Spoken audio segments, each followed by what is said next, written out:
ఇక తెలంగాణ రాష్ట్రంలో బీజేపీ పార్టీకి ఇద్దరు కేంద్ర మంత్రులు అయితే ఉన్నారు.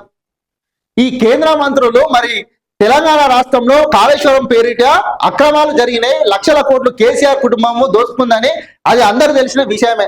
ఇక నిన్న కేంద్ర మంత్రి కిషన్ రెడ్డి మాట్లాడుతుండు, ఏమంటుండు చూద్దాం ఒకసారి. ప్రాజెక్టుల పేరుతో బీఆర్ఎస్ దోపిడీ, గత బీఆర్ఎస్ ప్రభుత్వం ప్రాజెక్టుల పేరుతో తెలంగాణ దోచుకుందని ఈ మన కిషన్ రెడ్డి అంటుండు. కిషన్ రెడ్డి గారు, మీరు తెలంగాణ నుంచి కేంద్ర మంత్రిగా మీరు పనిచేస్తున్నారు. మరి ఇక్కడ తెలంగాణ రాష్ట్రంలో అవినీతి జరిగింది ప్రాజెక్టుల పేరుతో అని అసెంబ్లీలో కూడా తీర్మానం చేసి సిబిఐ విచారణ కోరిరు. మరి ఎందుకు ఇంతవరకు సిబిఐ విచారణ చేపడతలేరు? మీరు కేవలం ఎన్నికలు వచ్చినప్పుడే ఇటు బీఆర్ఎస్ పార్టీ ఇటు కాంగ్రెస్ పార్టీ మీద విమర్శలు గుప్పిస్తారు, ఇది అందరికి తెలిసిన విషయమే. మరి ఎందుకోసము అంటే కేంద్రము ఇటు బీఆర్ఎస్ పార్టీ లోపల ఒప్పందాలు చేసుకున్నాయా? సిబిఐ విచారణ గురితే ఎమ్మటే యాక్షన్ తీసుకోవాలి. సరే 15 రోజులు, నెల రోజులు, 2 నెలలు, మరి 6 నెలల గడువు గడుస్తున్నది. మరి ఎందుకోసం తీసుకుంటలేదు? అంటే లోపల ఒప్పందాలు చేసుకున్నట్టు తెలంగాణ ప్రజానీకం అనుకున్నట్టు ఇది వాస్తవమేనా? చెప్పురు కిషన్ రెడ్డి గారు. అవినీతి చేసిండు కేసీఆర్, మొత్తం ప్రాజెక్టుల పేరుతో లక్షల కోట్లు దోచుకున్నాడు, ఇది వాస్తవము, 100% వాస్తవము.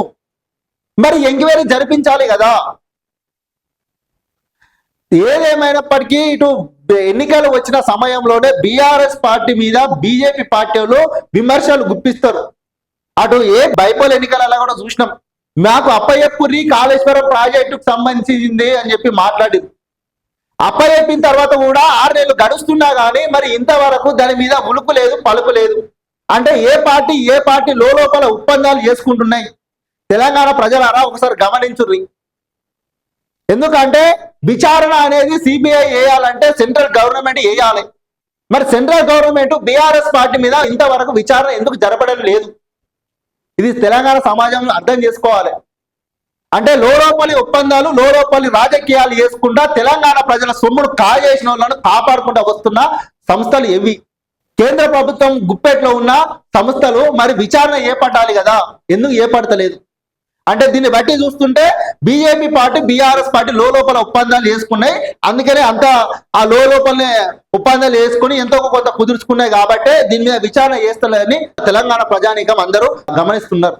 మరి కిషన్ రెడ్డి గారు, మీరు నిజాయితీగా ఉండి కేంద్ర ప్రభుత్వము సిబిఐ విచారణ జరిపించి మరి కేసీఆర్ మీద కాళేశ్వరం ప్రాజెక్టు మీద జరిగిన అవినీతి అక్రమాలన్నీ బయట పెట్టుర్రి, వీళ్ళ మీద శిక్ష పడేలా గుర్తించురు. మరి ఇట్లా అయితే తెలంగాణ ప్రజలకు బీజేపీ పార్టీ మీద నమ్మకం అనేది కలుగుతుంది. ఏ ఎన్నికలు ఇచ్చినా బీజేపీ పార్టీ గెలుపొందుతుంది. ఇట్లా వేయిరి. మరి మీకు ఈ దమ్ము ఉంటే ఈ చేసి చూపెట్టుర్రి.